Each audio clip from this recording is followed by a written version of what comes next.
Je vais pas vous le cacher, de démarrer cette chaîne YouTube il y a quelques années, ça fait partie des meilleures décisions que j'ai prises de ma carrière pro et pour plein de raisons différentes. Donc aujourd'hui, je voulais partager avec vous 10 conseils, 10 astuces pour vous permettre vous aussi de vous lancer sur YouTube, de créer votre propre chaîne YouTube. Honnêtement, ça m'a apporté énormément à ma chaîne YouTube, que ce soit en termes de connaissances, photos et vidéos, mais aussi en termes de confiance en moi. Donc sans plus tarder, on attaque cette vidéo.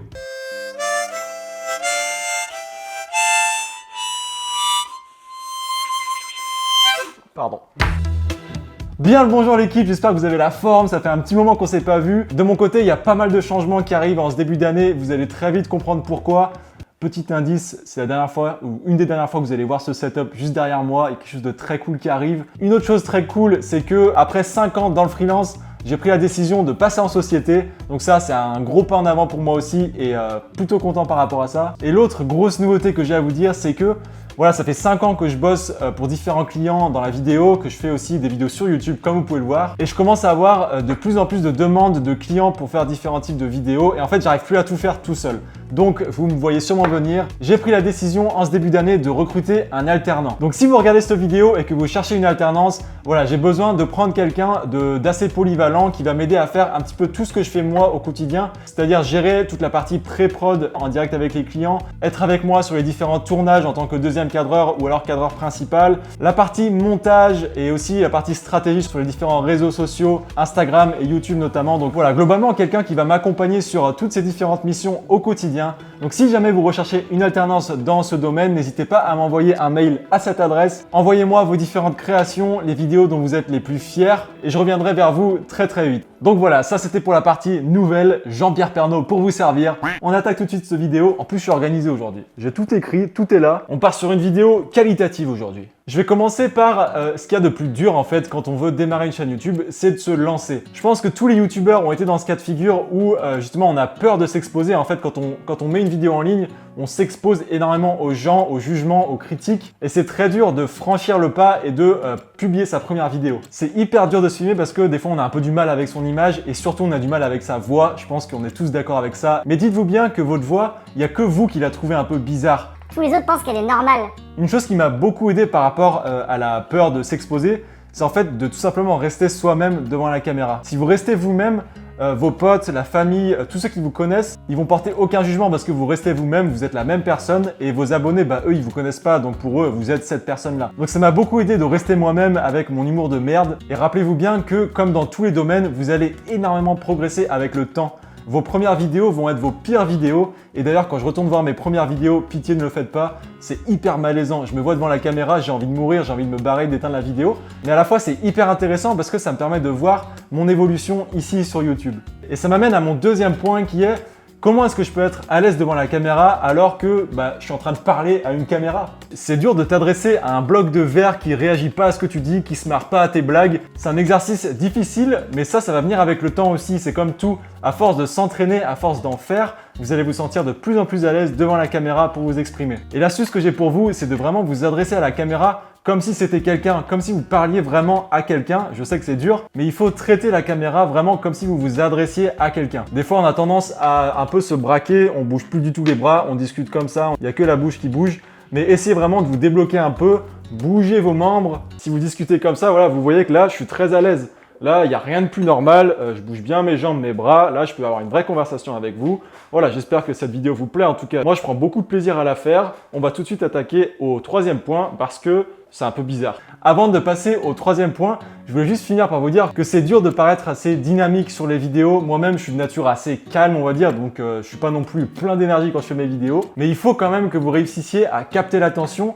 Et pour ça, il ne faut pas que vous soyez endormi, ni calme, ni ennuyant en fait. Donc ce que j'ai tendance à faire, c'est juste avant de commencer à filmer, je m'envoie 20 pompes ou je sais pas, je fais quelque chose pour me dynamiser. Si vous êtes en extérieur, faites-vous un petit sprint. Lâchez-vous, faites comme si vous alliez rentrer sur un ring de boxe. Il faut que vous soyez présent, dynamique pour pouvoir capter l'attention et garder les gens avec vous. Et justement, en parlant de ça, vous voyez comme la vidéo est structurée, si je peux me permettre. Ce qu'il est hyper important de faire, c'est de faire en sorte que les gens restent sur votre vidéo le plus longtemps possible. On appelle ça le watch time. Sur YouTube, c'est un critère qui est hyper important, on parle souvent de ça, parce que plus votre watch time est élevé, plus votre vidéo va être mise en avant par l'algorithme. Donc comme vous l'imaginez, c'est hyper important d'entrée de jeu dès le début de la vidéo, de capter l'attention de votre spectateur et de lui donner envie de rester. Par exemple, si vous commencez votre vidéo en parlant de la météo en Papouasie du Nord, vous allez très probablement perdre beaucoup de vos spectateurs parce qu'ils en ont rien à cirer de la météo en Papouasie du Nord. Donc allez à l'essentiel, captez votre spectateur d'entrée de jeu et YouTube la mettra plus en avant. Du coup, ça va vraiment me stresser si je regarde pas la météo en Papouasie du Nord maintenant. Papouasie, Indonésie. Oh la vache, 16 degrés. Oh là, ça cogne toute la semaine en Papouasie. On va passer à la suite. Quatrième conseil que j'ai pour vous, c'est de trouver une niche. Donc pour ça, vous pouvez aller voir chez Gamme Vert. On est sur un niveau d'humour élevé là aujourd'hui, c'est quelque chose aujourd'hui. Une niche en fait c'est un domaine, ça peut être la vidéo et la photo comme ici sur cette chaîne, ça peut être le sport, ça peut être la nourriture, le jardinage, ça peut être plein de choses différentes, la musique. C'est important de trouver une niche, de rester dans ce thème de vidéo. La réalité de YouTube c'est que si tu essayes de toucher tout le monde, tu finiras par toucher personne. Quand les gens tombent sur tes vidéos, c'est important qu'ils identifient ta chaîne à un domaine, à un thème, et c'est uniquement comme ça que tu réussiras à les convertir en abonnés. On passe au conseil numéro 5, et c'est un conseil que j'ai un peu du mal à appliquer, c'est de poster vos vidéos à un intervalle régulier.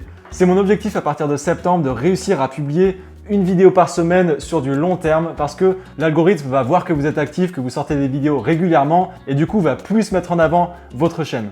Sixième conseil que j'ai pour vous, c'est d'accorder une grosse importance au titre et à la miniature de vos vidéos. Il y a des millions et des millions de personnes qui sont en train de scroller YouTube constamment tous les jours, toutes les minutes, toutes les secondes et c'est important de réussir à capter leur attention avec une miniature qui attire et un titre aussi qui donne envie de cliquer. Mettez des mots clés dans le titre, des mots qu'on recherche beaucoup pour différents types de tutoriels. Et la miniature, je vous recommande fortement de créer vraiment une miniature sur Photoshop ou quelque chose et non d'utiliser une capture d'écran de votre vidéo. Ça vaut vraiment le coup de passer 10-15 minutes à créer une vraie miniature qui donne envie parce que ça va énormément jouer sur le nombre de personnes qui vont cliquer sur votre vidéo. Septième astuce, ça enchaîne là.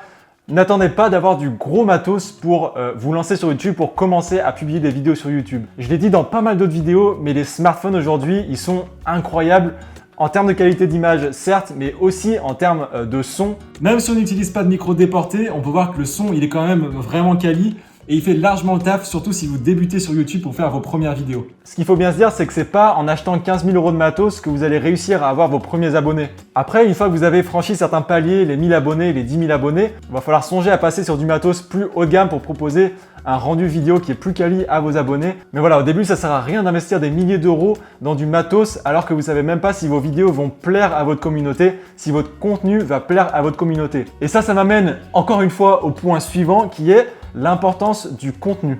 Comme je vous le disais juste avant, c'est pas la qualité de votre image qui va attirer vos premiers abonnés, c'est la qualité de votre contenu. C'est hyper important d'apporter quelque chose à votre communauté. Ça peut être par exemple des compétences ou des connaissances, comme j'essaye un peu de le faire sur cette chaîne. Ça peut être un moment d'évasion, par exemple les vidéos de voyage. Ça peut être faire rire votre communauté si vous êtes un humoriste pro, pas comme moi. Mais ce que j'essaie de faire systématiquement dans toutes mes vidéos, c'est de vous apporter quelque chose, c'est de vous donner quelque chose. Avant-dernière astuce que j'ai pour vous, c'est tout simplement de prendre du plaisir à faire vos vidéos. Si vous êtes passionné et que vous prenez vraiment du plaisir à tourner vos vidéos, ça va vraiment se ressentir et vous allez pouvoir créer de l'engagement avec votre communauté. Par rapport à ça, ce que d'autres youtubeurs ont tendance à dire, c'est de ne pas regarder les chiffres, c'est de ne pas regarder les stats, le nombre d'abonnés, le nombre de vues. Parce qu'après, on oublie vraiment la raison pour laquelle on est en train de tourner et faire ces vidéos, c'est qu'en fait, on prend plaisir soi-même, on prend plaisir à partager. Personnellement, je suis à moitié d'accord avec ça, parce que j'avoue que les stats ont tendance à beaucoup me motiver. Quand on voit qu'une vidéo marche bien ou qu'on commence à prendre plus d'abonnés, ça me motive à vouloir en sortir beaucoup plus. Donc personnellement, je prends ça comme de la motivation supplémentaire. Mais voilà, n'oubliez pas de prendre plaisir. Si vous voyez que vous vous forcez à tourner des vidéos, c'est peut-être mauvais signe. Et la dernière chose dont je voulais vous parler, la dernière astuce et non des moindres, c'est que les gens vont venir s'abonner principalement grâce à votre personnalité. Ce que j'ai appris à travers ces quelques années sur YouTube, c'est que vous allez toucher plus de monde avec vos titres et vos miniatures, mais les gens qui vont vraiment s'abonner à la fin, ce seront ceux qui accrochent avec votre personnalité. Souvenez-vous bien d'un truc, c'est vous, toi là, avec ta petite caméra, c'est vous qui êtes l'histoire. C'est vous qui êtes le cœur de votre chaîne. Oh, c'était beau. Je vais pleurer, je crois. Et toute dernière chose, si cette vidéo vous a plu, n'hésitez pas à vous abonner, comme ça, moi, je peux continuer à vous faire ces vidéos. Parce que je me marre, hein, je prends plaisir, comme je vous le disais tout à l'heure, mais si j'ai pas d'abonnés, après, mais juste si ça vous a plu, puis il y a le pouce bleu et tout. Enfin, il y a plein de choses en bas. Allez, à plus.